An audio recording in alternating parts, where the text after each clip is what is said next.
I didn't realize, because unless you're thinking about it, which I wouldn't think about it, I'm not Mexican. I'm also not Arab. So why would I even be thinking about this stuff? But it's like they're not even thinking about it. And then we think about it, we do the research on them and tying their connections together that they either don't know or they know and they just hiding it, right? But you got the red, white, and green.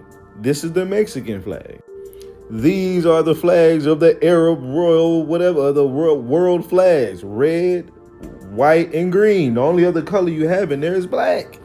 And you got a little one with yellow up there. Everything else, and a couple little blues or something. But other than that, you know what I mean? It's the same colors. And what got me on this years ago, because I really did a video on this years ago, which is that one I recently shared that started going viral. Not really viral, but it did some pretty good numbers again. But I was reading this manumission of slave laws. This is from the 1800s. It's somewhere in here. It says somewhere, or like 1810 and stuff like that. And in here, there was a spot where it talked about reals. It was like, hey, you can buy your freedom, you know what I'm saying? The deposit of 100 reals. And I was like, what is a real? Looking into a real, you'll see the basic monetary unit of Iran, Oman, and Yemen. But that's what they were utilizing in Spanish American documents in 1830s. Real, the basic monetary unit of Qatar and Saudi Arabia. So I was like, am I tripping? Or do they got is that a similar word? Like, or why are Arab words going back and forth?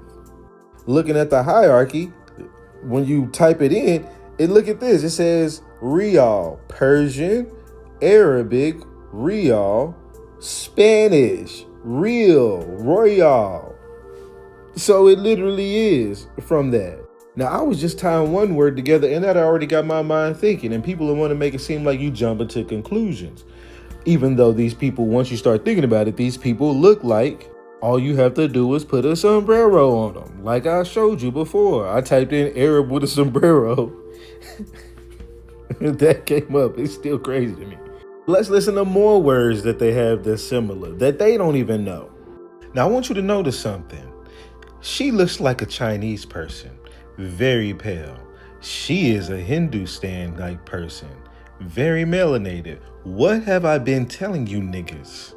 For the longest time, you can get straight-haired, dark-skinned people without ever mixing with a person with like us, with this.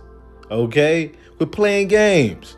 And there's still going to be all kind of naysayers in the comments and stuff like that. It's in your face.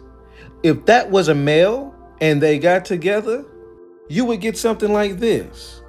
Now, I had to type in dark Mexican woman, and then you would think that that's